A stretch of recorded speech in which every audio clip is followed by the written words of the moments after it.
Welcome to Unexpected Points. I am your host, Kevin Cole. I am joined today. We have a guest today. You guys don't have to hear me blabber on for an hour here. And we have a very esteemed guest. We have Dave Giuliani from our Cleveland Browns, Director of Research and Strategy. Dave, thanks for joining me. Hey, Kevin. Thank you. Appreciate the kind words. Yeah. Well, we were talking a little bit before the show about how if I'm sure this audience is probably somewhat familiar with the concept of asymmetric risk here. So I know for people inside the NFL, your rewards for being on a podcast like this probably pretty low. Your risk a little bit higher as you.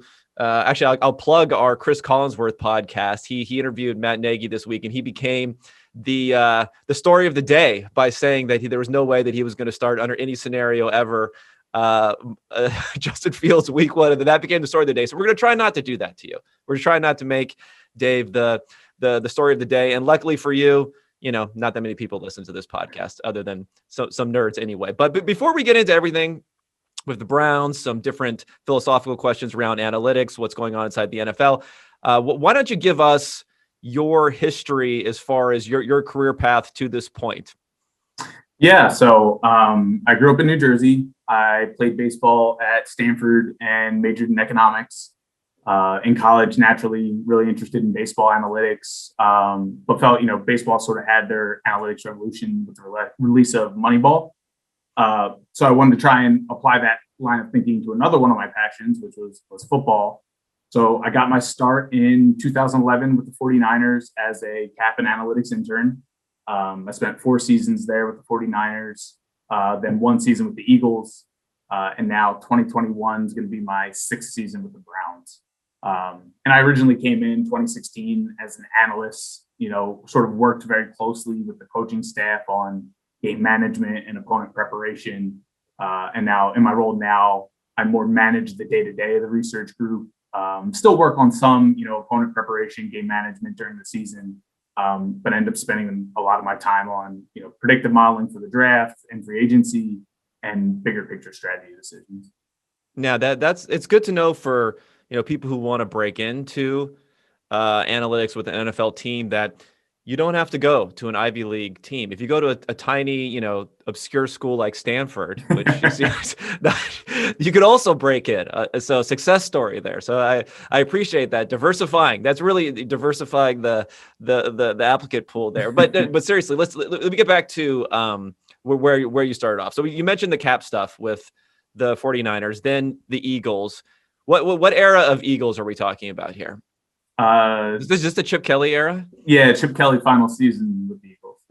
Okay, so that's interesting. Did you sleep in a hyperbaric chamber by any chance when you were there, or any tracking devices still implanted in you at this point? I did not, but I was always very well hydrated.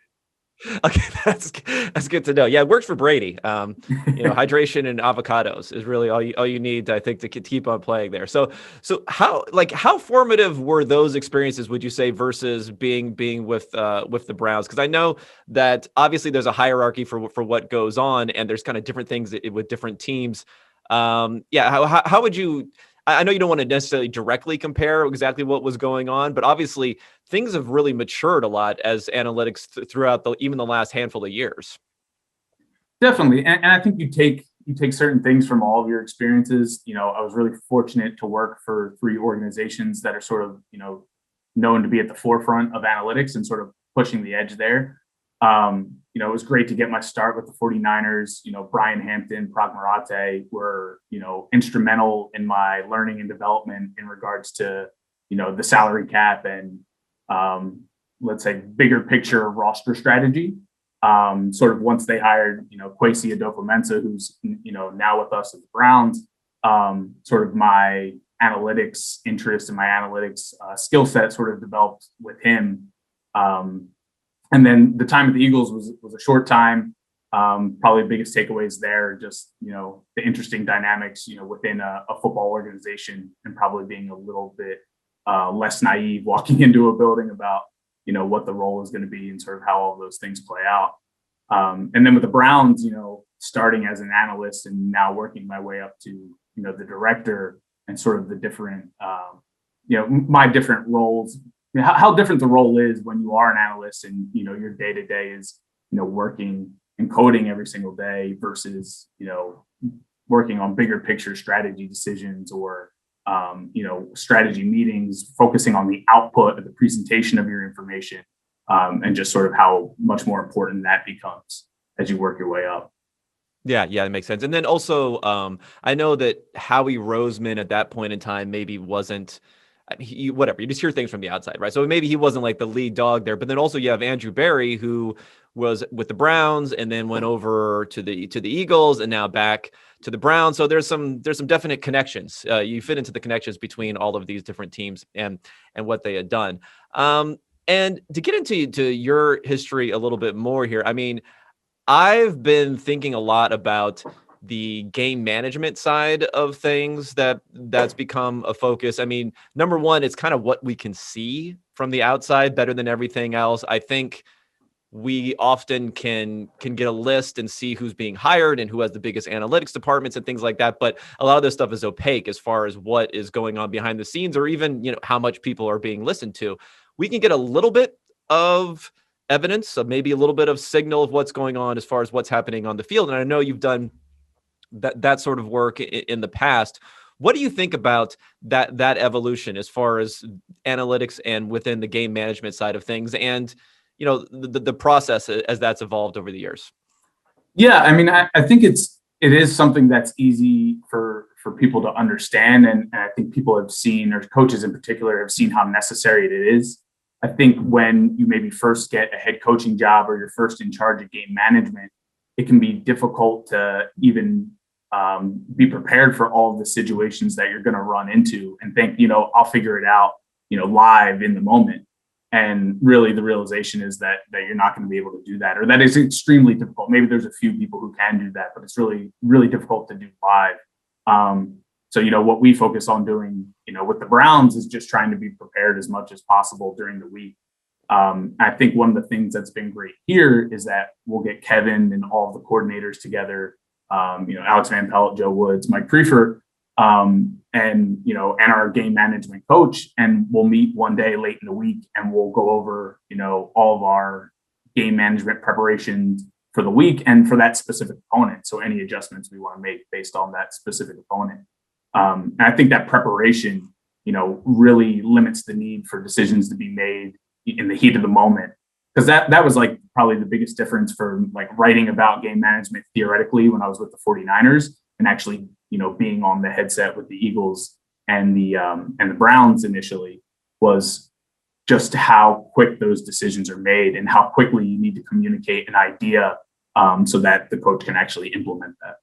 Yeah. No, it's interesting because I'm trying to think of which article it was. Maybe it was an article about the Ravens that came out a year or two ago where they were interviewing their game management coach and kind of going into the process. And one of the things that really stood out to me is a very smart thing that teams are doing. That sounds like something that you guys may be doing is, you want to have those discussions beforehand so that in the moment, if there is a bias, let's say, towards being more conservative, or if maybe there's a bias towards the situational factors of what may be going on, and obviously timing, like you don't want to burn timeouts in these situations, that by playing through exact scenarios, getting coaches to, not commit, but getting them prepared and used to saying, we're going to do this X situation. Then when X situation comes up, it's that much easier to get the process to work out as the way it was intended than it would be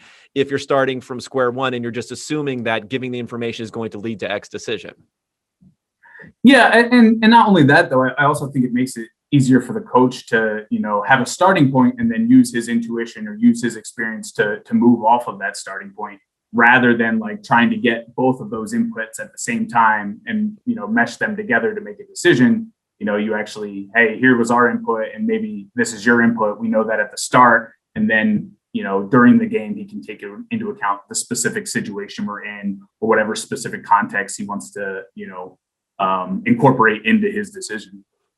Right. Well, that's interesting because, okay, this is like what the coach adds to these decisions. Again, this is going to be simplistic from the stake of this is what we see from the outside. So of course there is a lot of focus on these things like fourth down decisions, maybe 2-point decisions. I know it's from the inside, you're probably looking at people arguing over these things and like, the world's bigger than that. But sorry, we have a small world. We don't have a lot but our spreadsheets to go on. But in those sorts of circumstances, I mean, there is research, and I've had discussions with some other people in game management roles. So there's research in the past is talking about this kind of like model aversion that some people have, right?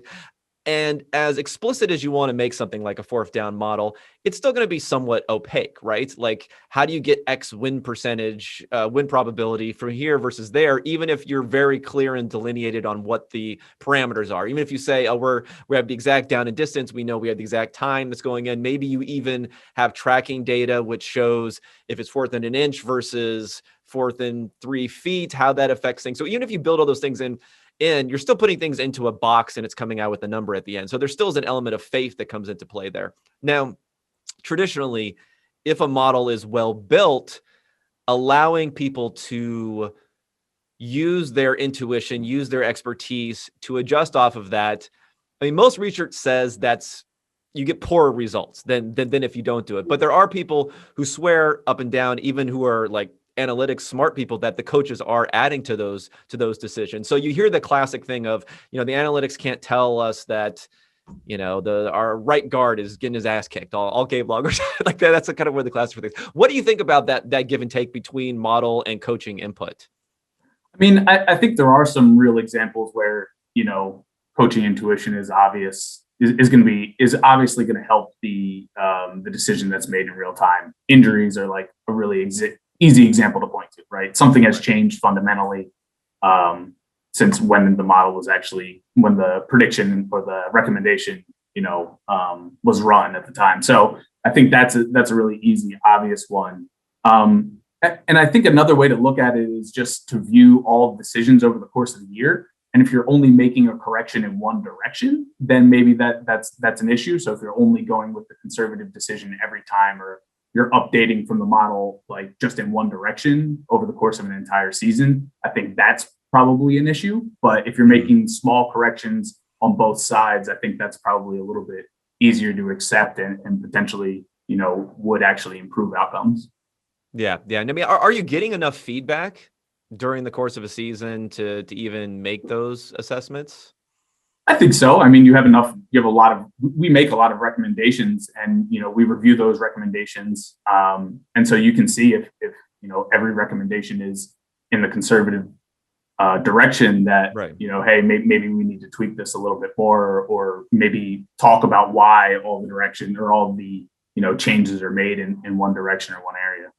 Yeah. No, that makes sense. I mean, I think that's another thing that's been plotted out by Ben Baldwin and some others with this fourth down bot, is it shows that at least you would think there would be like a distribution towards aggressiveness. I mean, if you're making a one-off intuition / knowledge decision, there would be like a distribution around the recommended outcome, but normally it skews over to one side. So I think that is interesting, and getting that feedback helps. But how much of it is really like, I'm always wondering about the game prep beforehand versus in-game decision, because there's always this thing about like Madden players they make great decisions because they just have reps of like in-game decisions sort of things. Do you think, I don't know, is that ever an issue of like being able to replicate what a real in-game decision looks like? I think that can be difficult, but I think ultimately, whoever's making the decision, you hope you give them a good enough starting point, and you hope that they're not just updating, or they're not just making adjustments to the recommendation because they feel a certain way emotionally, that they're only actually doing that when they have new information or different information. So I think a lot of that is just the decision maker, having confidence in, whatever the actual analysis or the output or the recommendation is. And the more confidence that he has on that, the less he might feel like he needs to sort of update or to move from the original recommendation. And I think sometimes the lack of reps can go the other way. Like if if you have a lack of reps and maybe you're less confident in, your intuition playing a bigger piece of it, you might just go with the recommendation more often. So I think it can, the lack of reps or experience can sort of go both ways there. Yeah, that makes sense. Now, we don't want to get into like specific coaches, but communication is always a big focus that we talk about. Obviously, there are going to be some, no matter who you're communicating with, there are going to be some people who are maybe more receptive just based upon their background or their knowledge in a certain situation or their experience having done it before. Other people are going to be less receptive. Like, how much do you think how much control or how much influence do you think you can have with how you specify how things are communicated, maybe how you deal with different the actual decision makers versus is it more of like, it's a roll of the dice and whoever that coach ends up being is going to be the biggest impact on everything, and you really don't have as much of an ability to like communicate your way past objections as people might think you have. I mean, I do think the analyst does have their communication skills, and their method of communication does have an impact on, how likely you are to get a coach to follow a recommendation. I'll speak to, where we are now. And I think we're at a really good spot when it comes to implementation and communication. I think Kevin and the entire staff are really open and transparent in everything they do. And that makes it a lot easier for us to see, why they make certain decisions, because it is so transparent. And it's really helpful that they actually come and seek out our thoughts around game management or other aspects of gameplay. So that makes the lines of communication really open, makes it really easy to present analysis to them. So I think that's certainly helpful when you actually have many opportunities to do that versus maybe just a couple times a year. And it's nice because, they don't just take the recommendation as facts and say, okay, this is what we're going to do. They really do try to mesh it together with their intuition or maybe what they're seeing on film.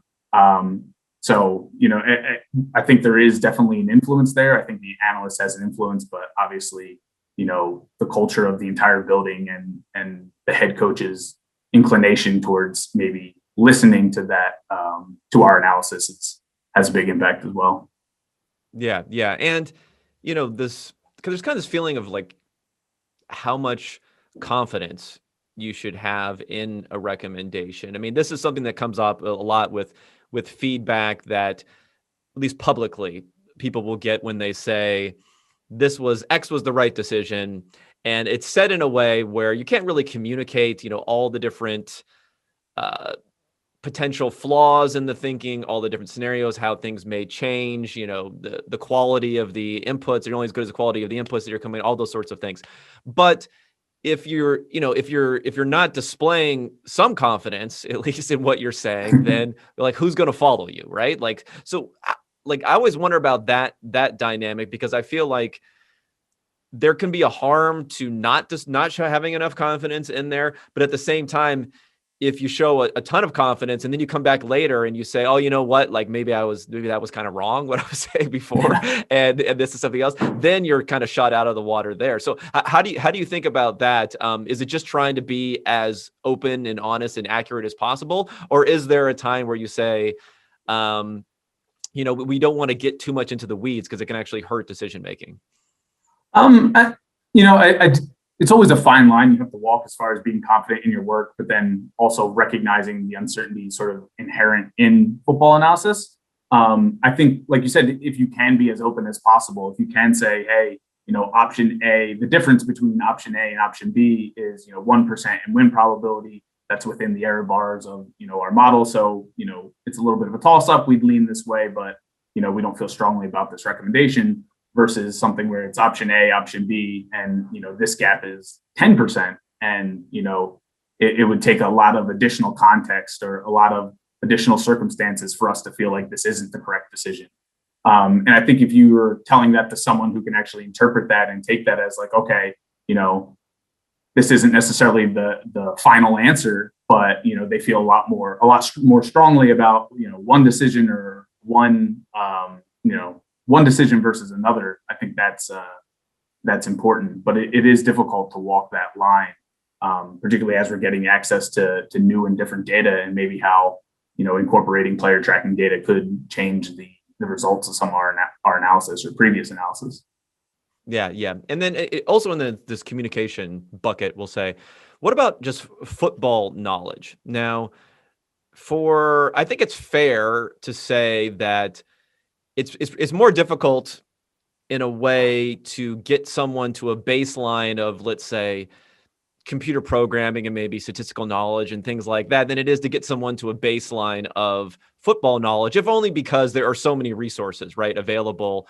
There's so many people who have played football, whether it in the professional level, the college level, and so on. So there's like a huge amount of people, but there isn't probably as much of that grouping that has some of the analytical skills that come into it. But it can't just be one or the other, right? So I'm wondering, like, how important for just the sake of buy-in is, really ramping up that football knowledge that you have, versus, saying we're going to stick to what we do well, and then we're really just going to let the football guys to figure out how they want to interpret it.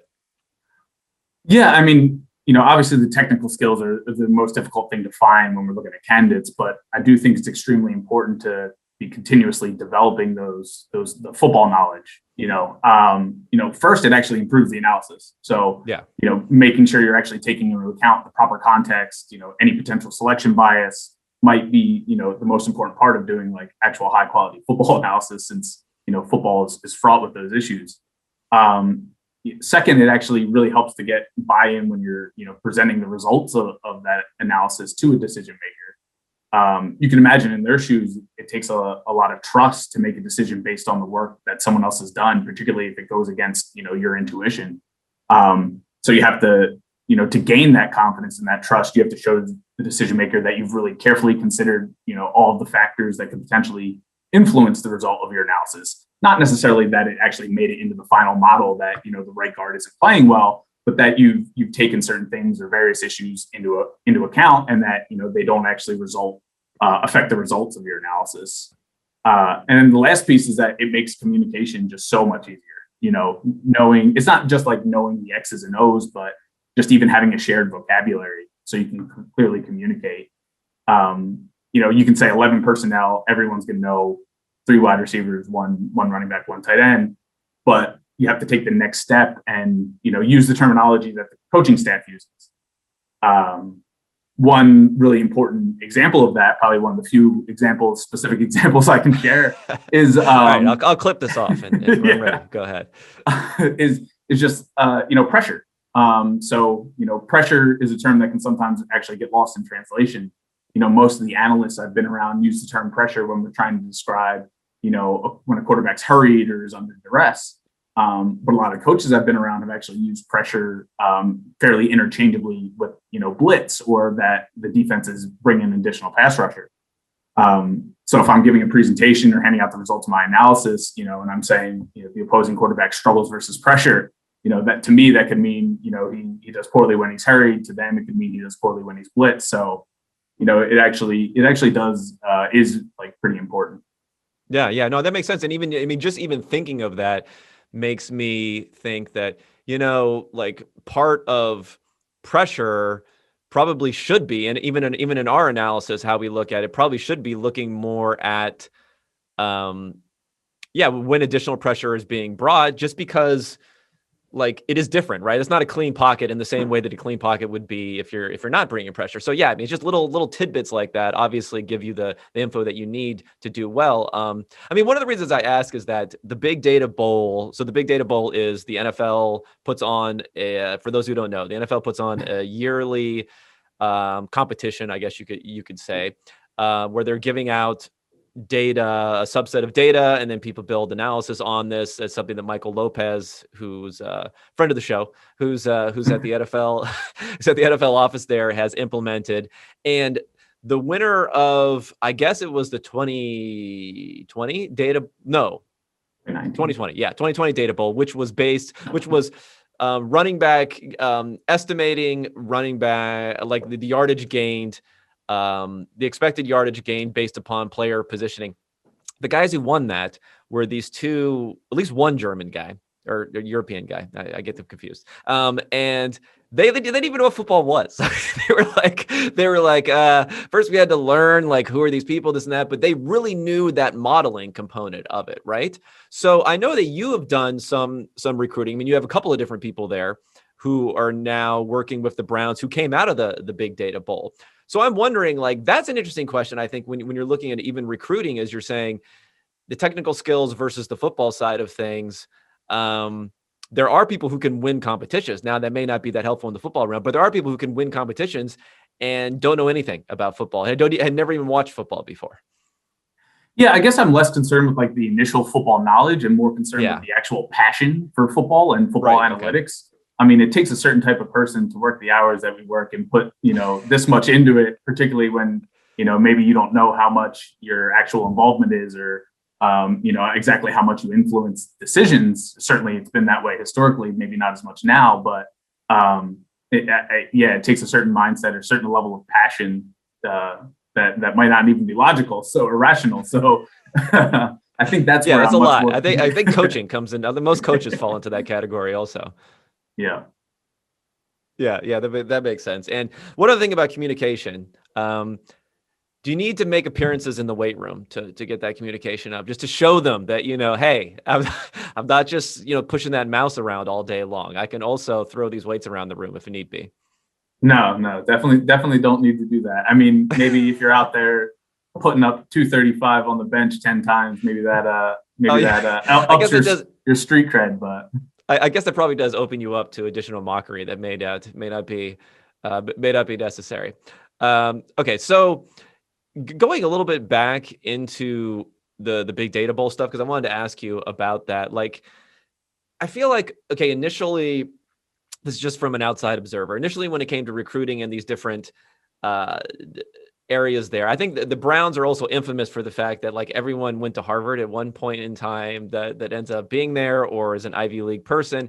And obviously these are how these networks form. I mean, I think we've talked about this a lot when it comes to coaching about, coaches' sons come in, people that they knew, you recruit from people, this and that. So has the Big Data Bowl changed that dynamic, at least in recruiting? Because I've seen so many people get hired out of there where I'm not sure any of these people would have really gotten on the radar. I mean, maybe as part of the recruitment process, it would have been possible, but this is really an open competition. So what do you think about that and how that's changed the dynamics of recruiting? Yeah, no, definitely. I think the number one thing someone can do to get our attention is to do great work in the public space. Right. I think Big Data Bowl does a great job of giving analysts that opportunity, particularly the opportunity to showcase the more advanced technical skill set that is difficult to find, and then apply that skill set to actually answering football questions. So I don't think it necessarily has to be with player tracking data. Like, I think everyone who wants to work in football analytics should have a pet project that they're working on, whether it's working with the play-by-play data, whatever that is. But I will say specifically, having such a spotlight on the Big Data Bowl and having so many people enter and getting to see so many qualified candidates really does help broaden our pool, because we can evaluate them more off of their work product than, just their educational background. So I do agree that helps there. And I also think it helps candidates, come into the role more prepared to hit the ground running once they start working for us or once they start working for a team, because they've already, had some experience working with football data. Yeah. I mean, I know the work that's being done with the tracking. I don't want to get into any top secret. I don't want like Edward Snowden, you guys, or something like that, and trying to figure out what's going on with that data. But I thought it was interesting that a colleague of yours, Andrew Healy, who's been working there for a while, he was part of a panel that I was also on, and the question that was posed, and maybe you could also give me your opinion on this, because I thought his answer was interesting, where it was said, I believe it was, if you have a month to look through a data set and then come with some sort of insight that you wanted to present to, I think it was to coaches, but let's say coaches, whoever, front office, it doesn't really matter that much. Would you rather look through, I think the choices were like an NFL scraper or NFL faster, like this public data set that you can have there of everything, PFF data, or tracking data? Like, which one of these ones would you want to look through? And, not just pumping up the company here, but he said we'd rather have PFF data. And an interesting thing as a side that he said was, even if he had a year, he might rather have PFF data, which I thought was kind of interesting. So I'm kind of wondering like about the data that you have there and with the tracking. I mean, I know it's where the NFL is going, but I'm always trying to get an idea of like, I mean, and it's also this is the big data bowl sort of thing there. So I'm trying to figure out like how you think about data sources that, let's just assume maybe they don't necessarily come with readily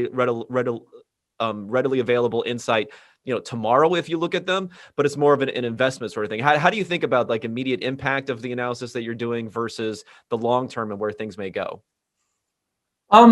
Well, one, I'll never disagree with Andrew Healy. So that's my starting point. That's Okay. his base rates of being correct are extremely high. So I'm not going to use any of my intuition to move off of his answer already. But yeah, I think it's difficult. I think not only is the analysis difficult, but then it's actually difficult to communicate those insights because it is so working with that data is abstract. I mean, I think it takes time even to make visualizations or try to overlay the film into whatever the results of your analysis are to get that buy-in. So I think that's from an actual implementation standpoint, I think that's the biggest challenge, in addition to just the difficulty and run times of working with large data sets.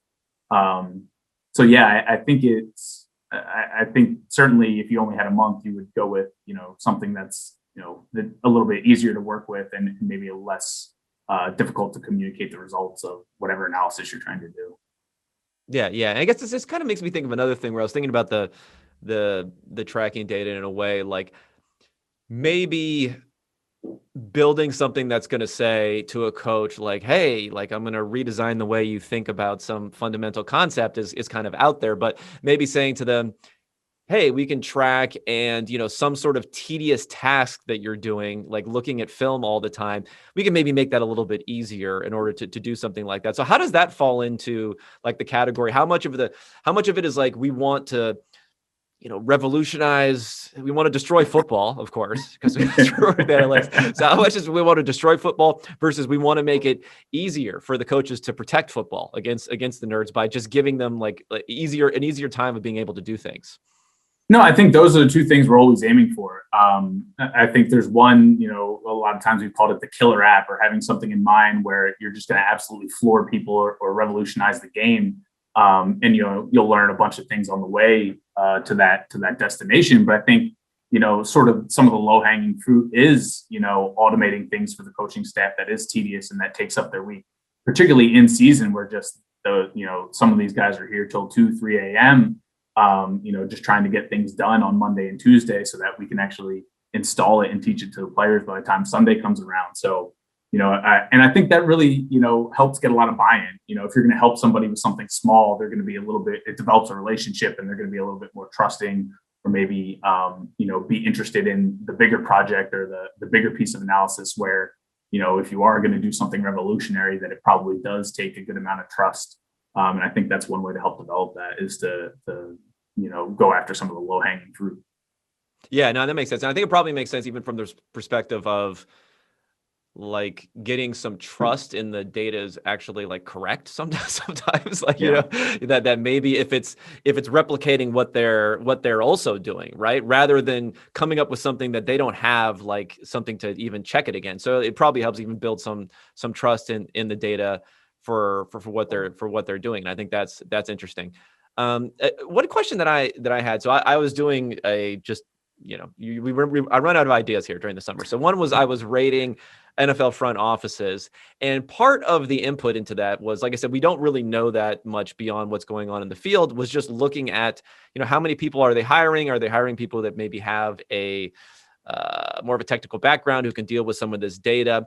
But one of the feedback that I got on that, which I thought was interesting, was, if you're just going to go based upon this team has 5 people in their list, this team has 2 people on their list, how do you know what's actually being implemented, or how do you know that it's even working? Maybe it's even helping what they're doing. So I guess that kind of goes a little bit into the feedback that we talked about with these 4th down decisions.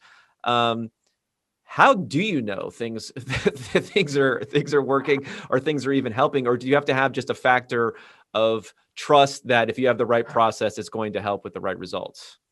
Yeah, I mean, that is number one, is like you have to have a good process. And I think from that process, you hope that, it does lead to good results. I think if you were going to systematically try to isolate the impact of like any one department's effect on winning, in like a complex system, like a football organization with all these interactions, like that's an impossible task.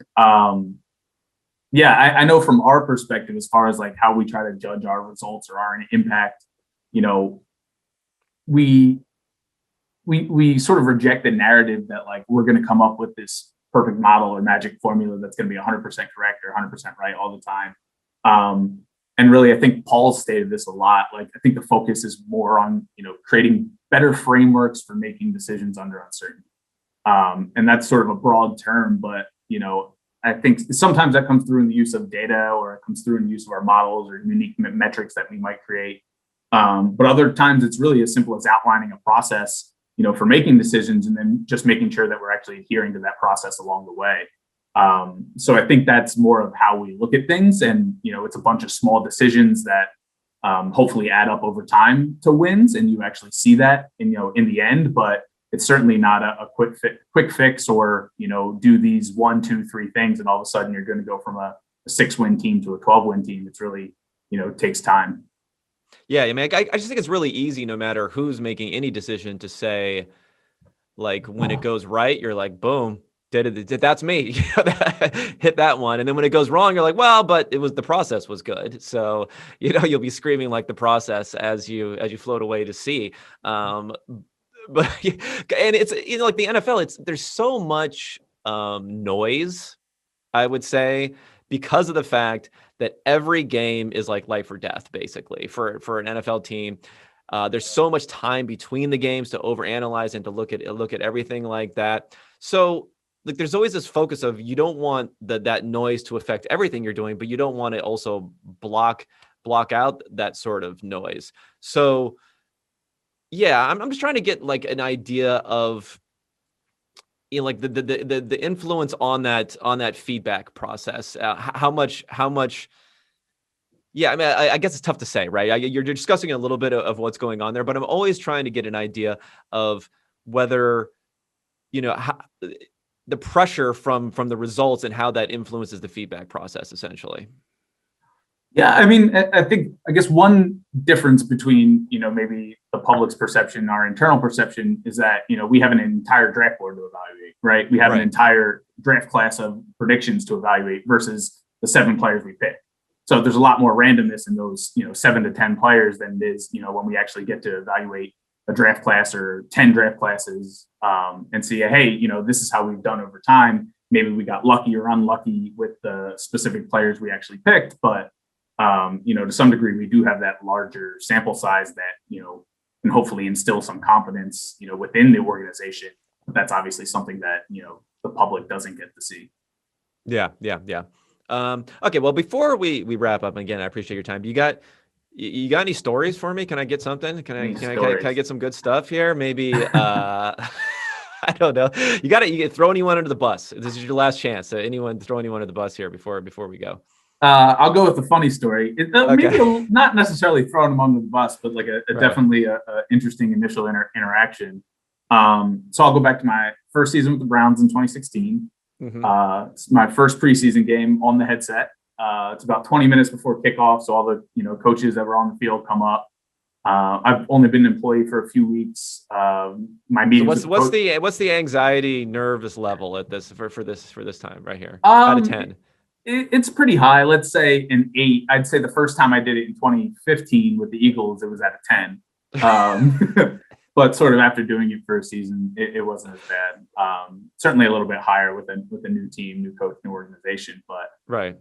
So I'm in there, obviously a little nervous. Haven't really met with most of the coaching staff. Really, most of my conversations at that point had just been, with the head coach. And so, I'm standing behind our wide receiver coach, and that's where I'm going to be on the headset during the game. And that's Al Saunders. So, an absolute coaching legend. Right. And I'm just here standing behind him, trying not to mess anything up. So about 5 minutes before kickoff, Al turns to me and he says, probably the first time we spoke, hey, can you grab me a Coke?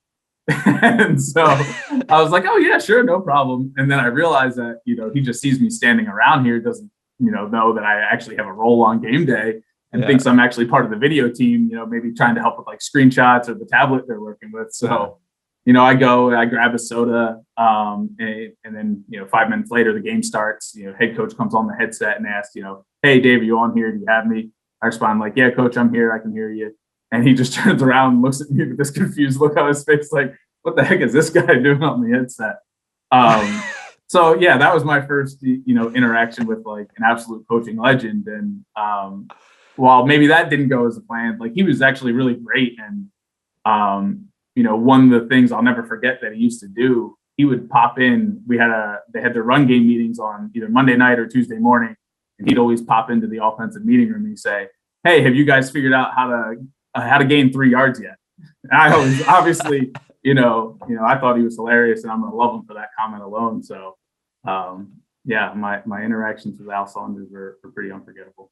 Sounds pretty fun. I mean, I thought the story was going to end with you were just getting coaxed for the entire season for No. for the entire coaching staff, and eventually you couldn't say it. That would be me. Like I would just never say anything, and I'd just be getting coaxed, and I'd just be doing it, and then I'd have to like force someone else to do it. I'd have to like say, "Hey, intern, like we need to hire someone so that I can give off this task to someone else." So that's good. It's good that you moved up in the organization.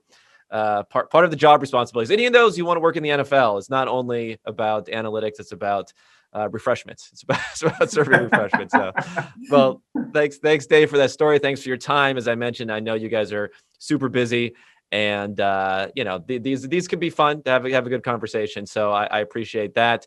Everyone, follow the Browns this season. Our Browns, as I've said. We'll see. I'm giving entire credit to the turnaround and the bump last season. And if there's any regression this season, then obviously it's the fault of some new coach or someone else who comes in there. So thanks so much, man. And to everyone listening, go ahead, tune in next week. I'll get back to the business of the NFL, and hopefully we'll get some more interviews this summer. Thanks again.